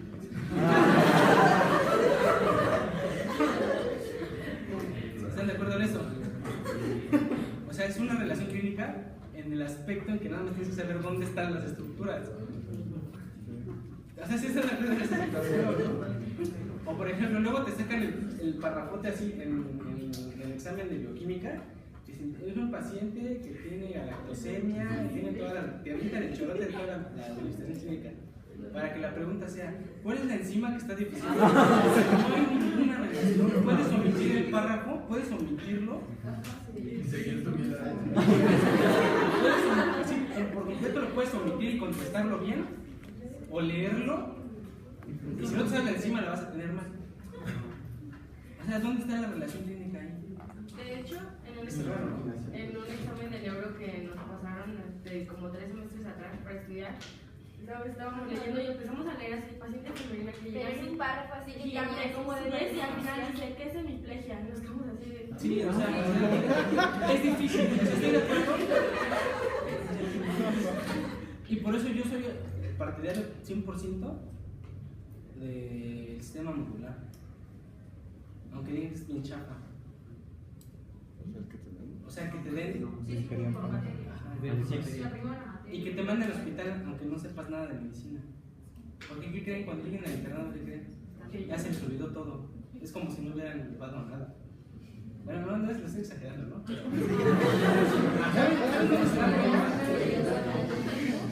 Hace poco implementaron algo que se llama examen intermedio, que es a final del 5º semestre. ¿Cómo creen que salen todos? Todos reprueban. Todos reprueban, no, imagínate el 10º semestre. ¿Están de acuerdo en eso, no? Si ustedes me hacen una pregunta de anatomía, yo no me voy a acordar. O sea, no es imposible. Aparte porque la vida en el hospital, aunque no lo crean, por lo menos en las cuestiones iniciales, es algo muy técnico. O sea, tú vas a suturar a una persona, no importa si tiene galactosemia o no, no importa qué encima tenga, ¿no? Tú para hacerle RCP a una persona, necesitas saberte la receta de cocina, ¿no? ¿Cuántas compresiones en cuánto tiempo? ¿Qué medicamentos le vas a poner? Sí, están de acuerdo en eso. Te llega un paciente con diarrea. ¿Tiene fiebre o no tiene fiebre? Si tiene fiebre, ¿tiene sangre o no tiene sangre? Si tiene sangre, ¿tiene moco o no tiene moco? ¿Sí están de acuerdo en eso? Son los famosos algoritmos, ¿no? Ya es una cuestión muy técnica. Yo, o sea, sí estoy de acuerdo que tienes que tener una base científica, pero ya en casos ya extremos. Pero bueno, ya, no sé. Caso doctor Cabro. Sí, yo estoy a favor de que se le manden a los alumnos desde primer semestre. De hecho, o sea, no tiene sentido que digan, es que luego no saben nada. Están en 6º semestre, los van a adaptar a gineco, todavía no a gineco, los van a adaptar a ortopedia, pues es lo mismo, ¿no? Bueno. A ver, ¿qué onda? Te quemas, tendrás menos proteínas en plasma, tendrás menos proteínas en el intersticio, aumentará tu presión intersticial, aumentará la presión en el capilar. Por el hecho de que te quemes, la respuesta inflamatoria ¿Sale? ¿Qué creen que hace? Directamente aumenta la permeabilidad del capilar. ¿Sale? ¿Y se acuerdan qué más le hace el músculo liso? Produce relajación. Si produce relajación, tenemos nosotros que regresar. Nosotros tenemos que regresar al modelito que habíamos puesto. Este sí ya no tiene chiste, ¿no?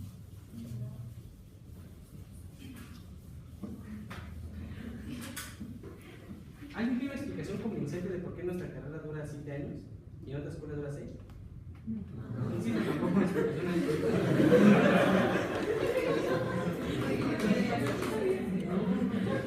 No estoy diciendo que sea una mala escuela, de hecho las escuelas de medicina son una buena escuela, ¿eh? Los mejores estudiantes de la escuela superior de medicina, o sea, no son los mejores ni peores que los mejores estudiantes de la facultad de medicina. Hay niveles en el mundo, ¿no? Eso sí tiene comparados científicamente.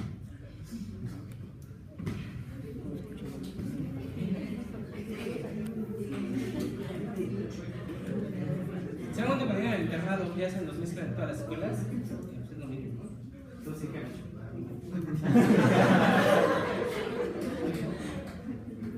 Regresemos a nuestro modelo aquí. Tenemos un tubo donde va fluyendo el agua. Le pongo una resistencia. Ahí estoy poniendo una resistencia. ¿Vale? Mientras más grande esa resistencia que dijimos, se van a multiplicar las presiones, ¿no? Pero la presión por atrás aumenta. Lo contrario, si disminuyes esa resistencia, ¿qué pasa? La presión acá baja y la presión aquí. No se pueden igualar, ¿por qué no? Porque si igual ya no habrá flujo, ¿no? Pero sí baja aquí y aquí aumenta. ¿Cuál es esta presión? Presión en el capilar. ¿Esta resistencia cuál era? ¿Qué pasa por esa vasodilatación? Vimos lo que pasaba por atrás, ¿no? Disminuye la presión arterial. Pero ¿qué pasa con la presión capilar? Disminuye. Si tú disminuyes la resistencia, aumentas. ¿Cuál estás aumentando? La que favorece la salida de agua. Entonces, si tú te quemas y tienes un proceso inflamatorio, aumenta la permeabilidad capilar. Hay vasodilatación y aumenta la presión endostática en ese capilar. Y tú tienes como resultado, se te hincha ahí el pie. ¿Sí están de acuerdo? ¿Qué es una infección? ¿Por qué se te va a hinchar ese sitio de una infección? Pues exactamente lo mismo. Se producen sustancias, los aumentan la permeabilidad capilar, las sustancias vasodilatadoras que van a producir, solamente la presión capilar. ¿Vale? ¿Sí están de acuerdo en eso? Entonces, ¿no es por eso que dice que la gente que tiene quemaduras en muchas partes del cuerpo muere por deshidratación? ¿Tiene relación? Sí, se evapora así un rato la buena parte de que. No tanto porque, o sea, no estás escurriendo como tal de agua. Simple, no, de hecho, la causa, si te dermatizas y si se te está saliendo agua de líquido intravascular, que al fin y al cabo es que tener la precarga de toda esa forma. El problema es el siguiente: tú pierdes el estrato córneo, que es lo que evita que se te evapore todo el agua. Más que nada es eso. O sea, tú no lo ves, no ves que va a escurrir así la persona, pero se está evaporando muchísimo agua. Y se pierde muchísimo agua. Entonces a veces sí se podría, si le metieras en agua, sí se le metería el agua. ¿Al quemado? Bueno, depende de qué concentración es esa agua. Si es agua destilada, sí se hincharía todo, todavía más gacho. Pero está como raro, ¿no? A menos que te estés quemando y te metes a una piscina para ti.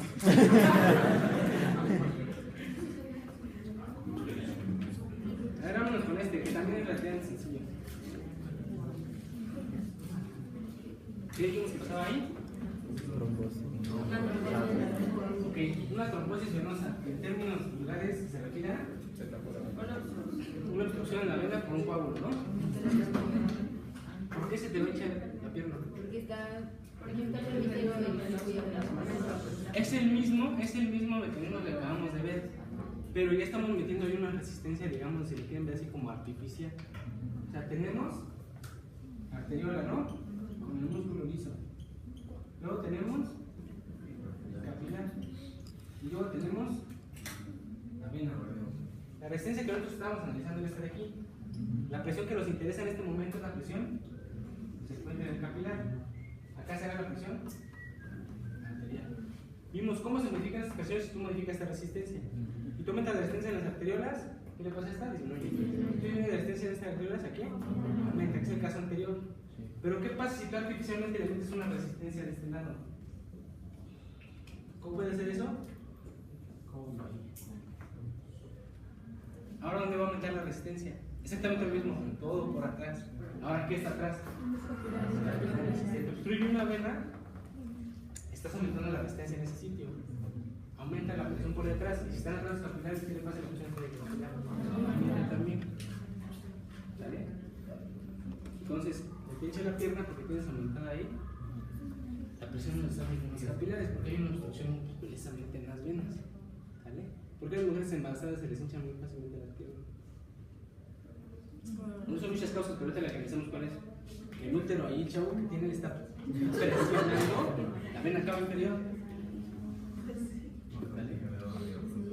Una mayor resistencia por todo. Se va a meter la presión por detrás que hay detrás de los capilares, ¿no? No se va a producir una mente. ¿Sí estás de acuerdo en eso? ¿En qué otras situaciones se te pueden obstruir las venas o riego, digamos, venoso? Aquí. Precisamente es una causa también de la cirrosis. Todo el proceso fibrótico que está llevando a cabo del hígado, al fin y al cabo hay que drenar. ¿Qué drena hacia el hígado? El sistema porta. Entonces va a aumentar la presión, ¿en dónde? Todo por detrás, ¿no? Si está el hígado aquí, va a aumentar la presión por detrás de ese drenaje del hígado, que es precisamente el sistema porta. Entonces esa condición se conoce como... Bueno, entonces ya ahora saben que se conoce hipertensión portal, ¿no? Va a aumentar la presión de la porta, porque hay un aumento de la resistencia precisamente al hígado por eso de fibrosis. ¿Sale? Entonces también se podría causar el abdomen venoso con la hipertensión portal. Sí, porque son, al fin y al cabo, bueno, es que... ¿O por qué se hacen así? ¿Por qué se hace el abdomen venoso con una hipertensión portal? Ese también se hace en la citis, ¿no? Sí, pero ok, vamos por pasos, sí lo checamos. Pero aquí primero necesito que quede claro por qué se da la citis. Está aumentando la resistencia ahí en el hígado, donde drena todo el sistema porta. Vemos como hipertensión portal está aumentada la presión aquí en el porta. ¿Qué capilares drenan a las venas porta? ¿Pilares? O... Sí, capilares, porque hay unos capilares que van a formar la porta, ¿no? Pues lo de... ¿Qué parte del tracto gastrointestinal drena la porta? A ver si me la porta drena diferente. De la mitad del estómago para abajo, la presión esplénica para arriba. Todo eso drena hacia la porta. Son todos esos capilares, ¿no? Todos los capilares de ahí va a aumentar tu presión. ¿Qué tienes en el esófago? Varices esofágicas, varices gástricas, varices duodenales. ¿Sale? Y aparte está aumentando la presión de esos capilares, se va a estar saliendo agua. ¿Hacia dónde se sale? Hacia el espacio. A ver qué se hace el territorio, más espacio del territorio. Entonces se empieza a acumular agua. ¿Vale? Aparte del hígado, ¿cuáles son las funciones importantes? La síntesis de proteínas. Si no te sirve el hígado, no vas a sintetizar proteínas, entonces también va a tener disponibilidad. ¿Sí están de acuerdo con eso? Sí. Produce este de aquí. ¿Vale? Ahora, como no está drenando adecuadamente por la vena porta, que es una función importante, se forma lo que se conoce como red venosa colateral. Es como otra vía por la que puede drenar, y precisamente son las venas que tenemos. Se forman aquí, que se ven como la casa venosa, ¿no? También es la cosa de propiedad.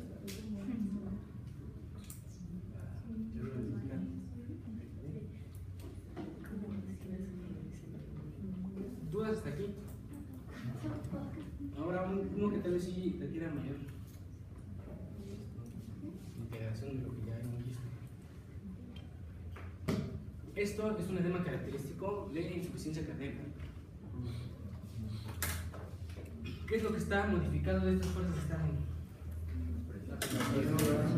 Aquí el problema es la presión hidrostática capilar.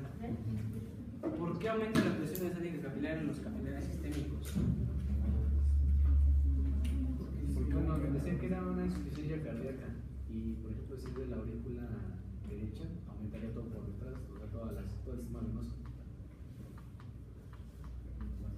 Ok, Sí, entonces, bueno, aquí tenemos que hacer ciertas detalles. No vamos a hacerlo con un dibujito, pero lo que dice no tiene mucho sentido, ¿eh?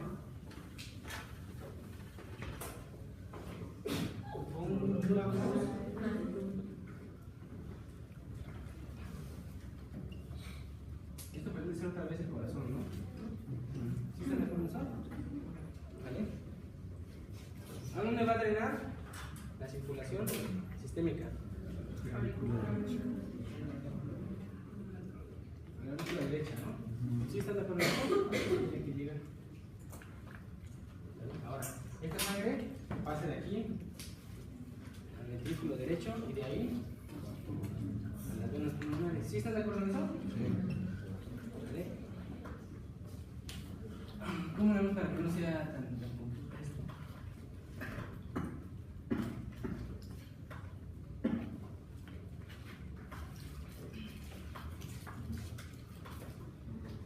Así lo podemos ver así, pero no. ¿Se acuerdan del modelo que vimos de hacer una analogía con la aspiradora? Sí. ¿Sí se acuerdan de eso? ¿Sí seguros que sí? Sí. Que mientras más funcionara esta bomba, la presión aquí va a aumentar y la presión acá disminuye. ¿Sí se acuerdan de eso que hemos visto?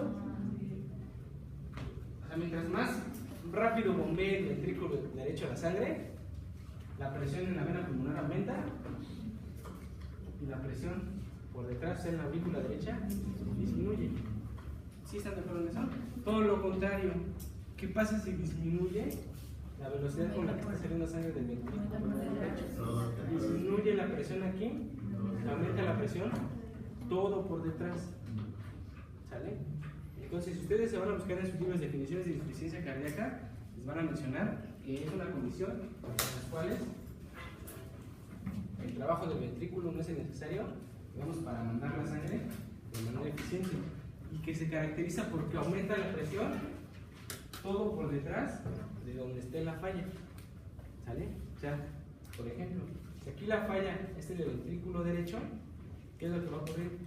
Va a aumentar la presión en la aurícula derecha, va a aumentar la presión en las venas cavas y va a aumentar la presión en todos los capilares sistémicos que están drenando hacia las venas cavas. ¿Sí están de acuerdo en eso? Ahí tenemos un aumento de la presión de esa vía capilar. Ahora, ¿por qué se empiezan a hinchar las piernas? No se empiezan a hinchar los brazos. Por la gravedad. Entonces, esto es puro efecto. Hicieron el experimento en la primaria de agarrar un cartón de leche, llenarlo de agua y hacerle varios hoyitos, ¿no? ¿Qué pasaba? No chafa, ¿no? Por aquí salía más presión un chorrito, para que salía menos presión. Simplemente por efecto de la gravedad, ¿no? Pero exactamente. Imagínate que este cartón de leche es una vena. ¿Dónde va a haber mayor presión? Abajo, simplemente por efecto de la gravedad.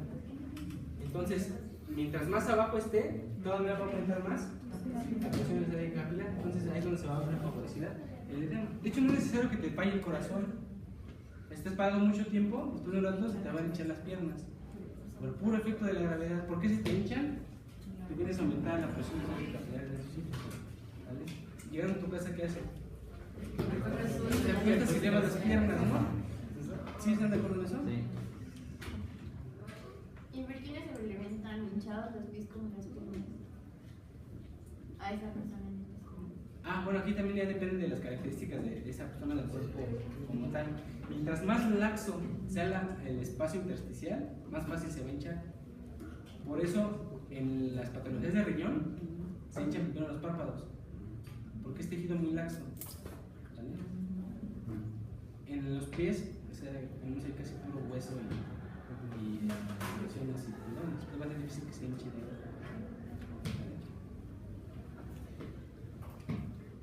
¿Dudas de esto? ¿No, nada? ¿Seguros? ¿Qué nos falta explicar de esto? Ya nada, ¿no? Ya es como... Bueno, podemos poner otro ejemplo. ¿Qué pasará ahora si te falla pegar el ventrículo izquierdo? Si no bombeas sangre adecuadamente el ventrículo izquierdo, aumenta la presión en la aurícula izquierda, aumenta la presión en las venas pulmonares. aumenta la presión en los capilares, pero ahora en el pulmón. Y va a pasar exactamente lo mismo. Se te va a salir agua de los capilares pulmonares hacia dónde? Hacia el intersticio y hacia los alveolos. Que ahí no debe haber agua, ahí debe haber aire. ¿Sale? Entonces prácticamente se están ahogando por dentro las personas que tienen falla en el ventrículo izquierdo. De hecho, ¿cuál es una evidencia muy clara de que eso está ocurriendo? Imagínense que una persona se infarta del ventrículo izquierdo, deje de funcionar el ventrículo izquierdo. ¿Qué le va a pasar? Así, de manera súbita, va a aumentar la presión muchísimo en la aurícula izquierda, ¿no? En las venas pulmonares, en los capilares pulmonares. Y se le va a pasar hacia todo el agua de los capilares pulmonares hacia el intersticio y luego hacia los alveolos. ¿Tú cómo lo vas a ver? Va a empezar a sacar así espuma por la boca. Entonces se le llena todo de agua. Se está ahogando por dentro. Eso se llama edema pulmonar agudo. ¿Vale? Sí, le agarra. Entonces, una complicación de la falla del corazón izquierdo, del lado izquierdo, edema pulmonar. ¿Vale? Del lado derecho, edema sistémico. ¿Vale? ¿Y si te fallan los dos? Pues de los dos. ¿Vale? Cuando vamos a circulación menor, eso lo vamos al respiratorio, ya vamos a ver más detalles con esto. Porque estas personas ya después tienen que dormir sentadas. Si duermen acostadas, el edema empeora. ¿Vale? Es algo muy similar. Vamos a ver qué tiene que ver con la gravedad, qué tiene que ver con las presiones hidrostáticas. ¿Dudas hasta aquí? ¿Dudas de la circulación? ¿No? ¿Nada?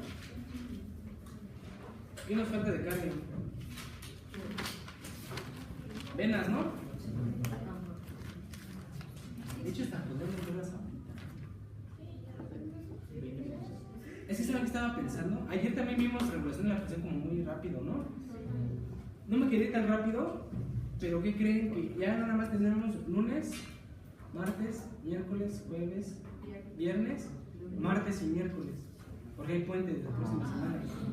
Ya tenemos 7 clases para acabar con el cardio, para el nefro, que es un buen.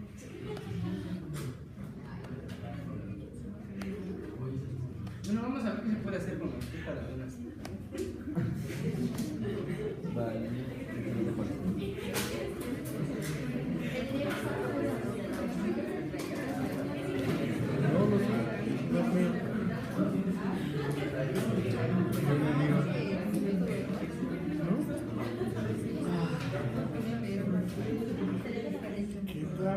Fíjense, podemos partir así, como de principios.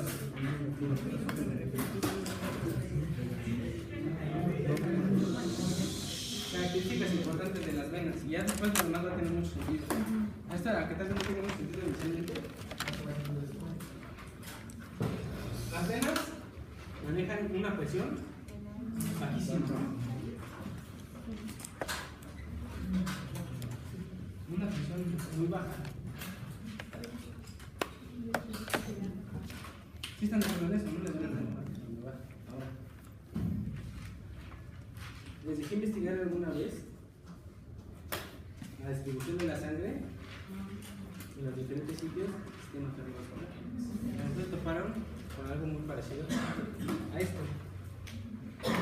¿Dónde hay más sangre? ¿En las arterias o en las venas? Hay muchísima más. Fíjense, aquí está, este es volumen sanguíneo, ¿no? En la circulación sistémica. ¿Sale? ¿Sí está de acuerdo eso? Entonces, a ver, esperen, aquí están estos. En las arterias hay 20% y en las venas. O sea, hay más de 3 veces más sangre en las venas y en las arterias. Cuando nosotros vimos el tema de presión arterial, dijimos que algún determinante de la presión arterial, ¿sale? O sea, que la presión arterial simplemente era la presión que ejercía la sangre contra la pared de las arterias. Entonces, si es la presión que ejerce la sangre contra la pared de las arterias, ¿por qué las venas manejan una presión bajísima si tiene más sangre. Entonces hay diferentes características que hacen que las venas manejen presiones muy bajas. Uno, las características propias del vaso. ¿Sale? ¿Por qué tiene una presión muy baja? Porque tiene una mayor ¿sale? ¿Se acuerdan de este término que vimos, no? ¿A qué se refiere precisamente eso de compliance? Que lo traducimos así, Puede cambiar su volumen, pero no. que puede contener mucho volumen sin que aumente su presión. Eso se lo da las características de la pared del vaso. ¿Sale? Si ustedes se acuerdan sus clases del anfiteatro, la arteria tiene una pared más gruesa, ¿sale? En un diámetro interno más pequeño. En la vena, de hecho estaban todas aplastadas, ¿no? ¿Sale? Tú le puedes meter mucho volumen a eso sin que aumente su presión. ¿Sale? La compliancia de estas vasos es muchísimo más grande. Eso es lo que confiere que pueda contener mucho más volumen, hasta 3 veces más, con presiones muy bajas. ¿Vale? ¿Por qué otra razón tenemos las presiones muy bajas en las venas? Por las válvulas.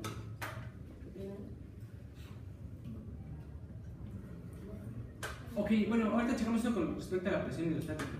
Pero fíjense, hay otra cuestión importante. Vimos que los determinantes de la presión arterial teníamos el gasto cardíaco y funciones vasculares periféricas. Que si tú aumentabas estas, ¿qué le pasaba a la presión arterial? Aumentaba. ¿Por qué? Porque están por detrás de la resistencia. ¿Las venas dónde están? Por delante. Entonces es todo lo contrario. Esa gran resistencia que está en las arteriolas va a hacer que la presión por detrás, la presión arterial, sea muy alta. Pero la presión en las venas, ¿cómo va a ser? Va a ser bajísima.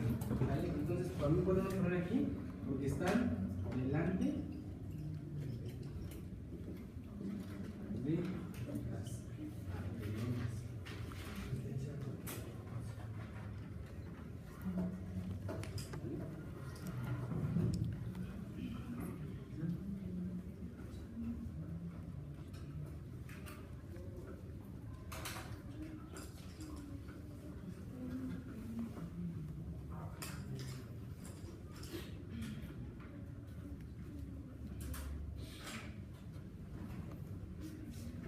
Sí está muy claro, ¿no? Porque la presión en las venas es muy baja. Ahora, si tú quieres medir la presión en las venas sistémicas de una persona, ¿qué es lo que puedes hacer? Medir la presión en la aurícula. Entonces, hay un parámetro que no sé si han escuchado por ahí, se conoce como presión venosa central.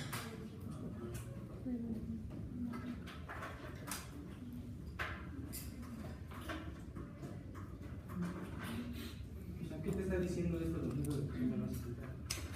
Hacen la presión en las venas centrales. ¿No? Aquí le llamamos venas centrales, o sea, las que ya están llegando, drenando la sangre a la aurícula derecha. ¿Sí están de acuerdo en eso? Entonces, ¿cómo tú calcularías, cómo medirías la presión venosa central de una persona?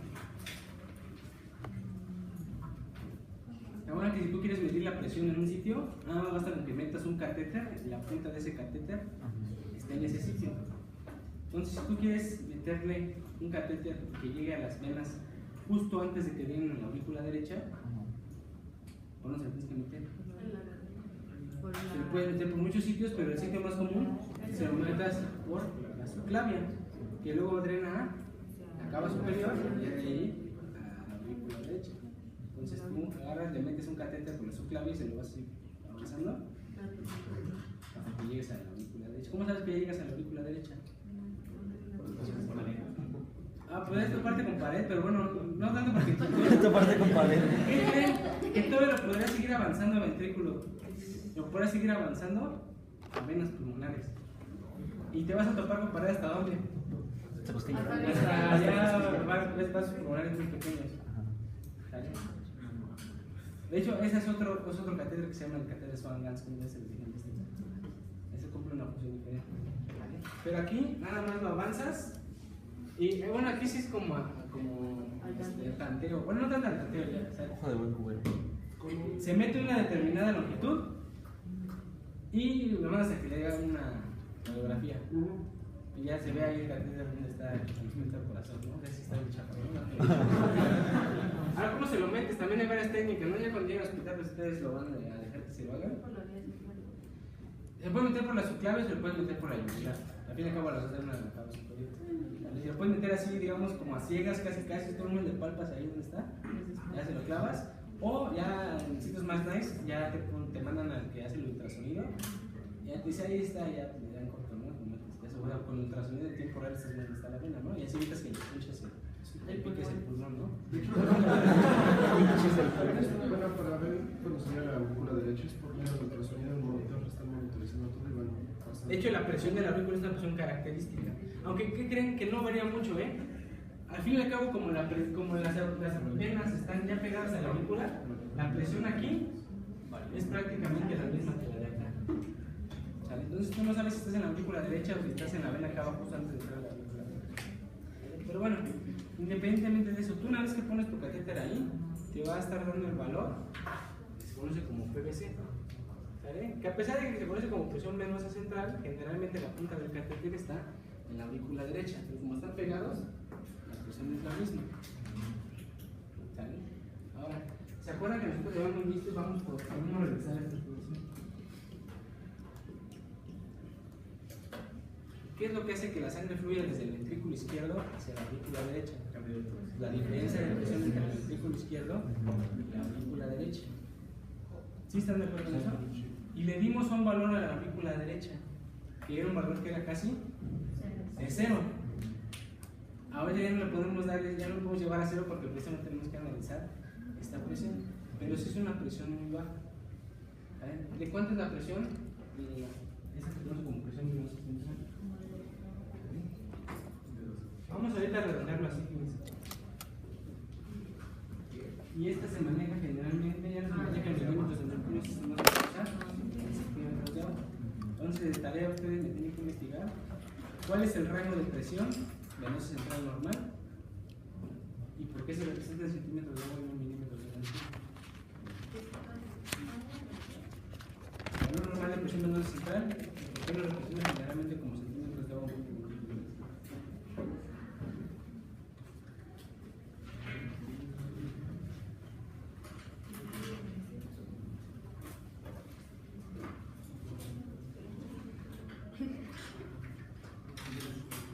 Eso sigue siendo una presión muy baja. ¿Vale? Pero fíjense, si nosotros regresamos a nuestro ejemplo, ahora lo vamos a analizar de diferente manera.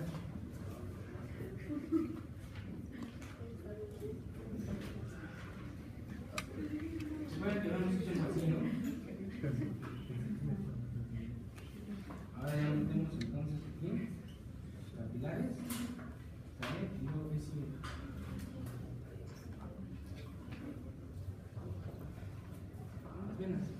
¿Sale? Esta bomba, ¿cómo está funcionando? Genera una alta presión aquí, una baja presión acá. ¿Vale? Precisamente esta presión que se transmite aquí a la boca es lo que conocemos como presión arterial, es una presión alta. Y la presión que tenemos aquí muy baja es precisamente la presión alta. La presión ya cuando llega a estar en una situación sistémica que está en la derecha. Ahora, ¿se acuerdan que hicimos el experimento? Bueno, aquí como un experimento, bueno, no es que experimento, algo como un ejercicio de la imaginación. ¿De qué pasaba si yo aumentaba la potencia de esto? ¿Cómo se modificaban las presiones? ¿Sí se acuerdan de eso? Si yo apago esta bomba, ¿qué pasa?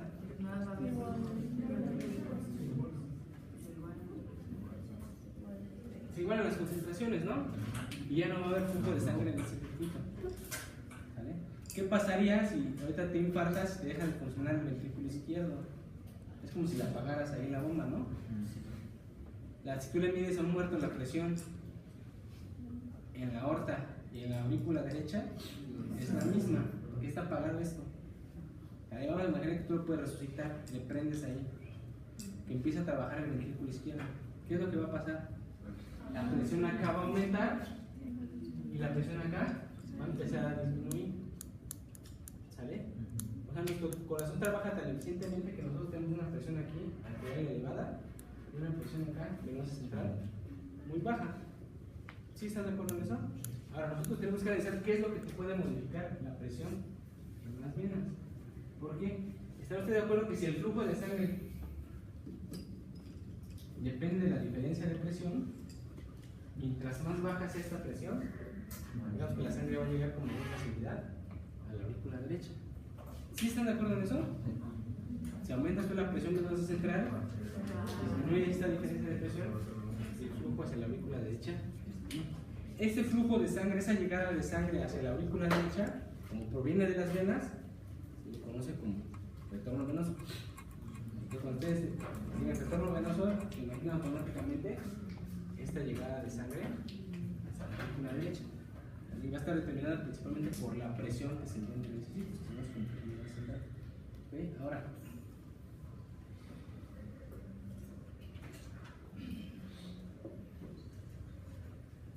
¿saben qué? Aquí sí necesito que de tarea, vamos a dejarlo para lunes, ¿sale? Necesito que investiguen primero los conceptos, si no estuvimos para necesito que me investiguen lo que les dejé de la presión venosa central, necesito que me investiguen lo que se llama presión de llenado. ¿Cómo? Presión de llenado.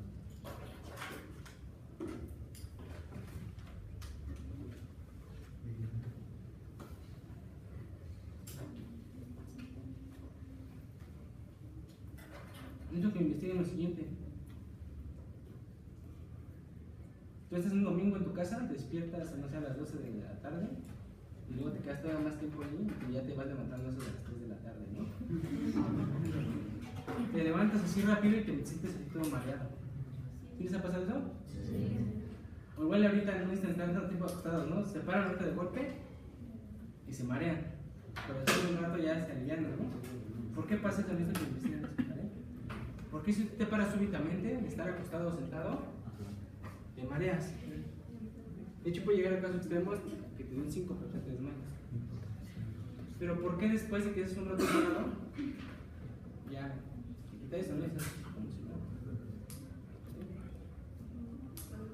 Tiene que ver con la gravedad y tiene que ver con el músculo liso que hay en las venas.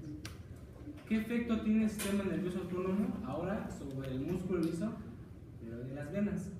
Y cómo esa modificación de la actividad del sistema nervioso autónomo sobre el tono del músculo liso de las venas modifica el retorno venoso.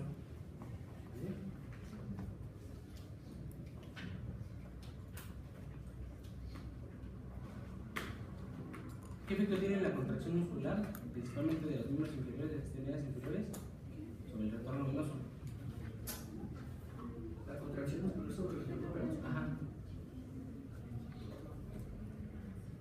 ¿Qué efecto tiene la contracción de los músculos, principalmente de las extremidades inferiores, en el retorno venoso?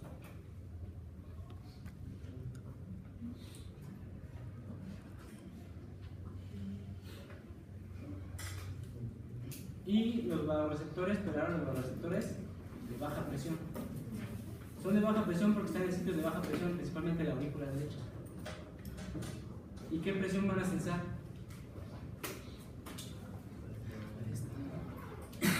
Los vasoreceptores de alta presión sensaban lo que nosotros conocemos como presión arterial. Los vasoreceptores de baja presión van a sensar lo que nosotros conocemos como presión venosa central.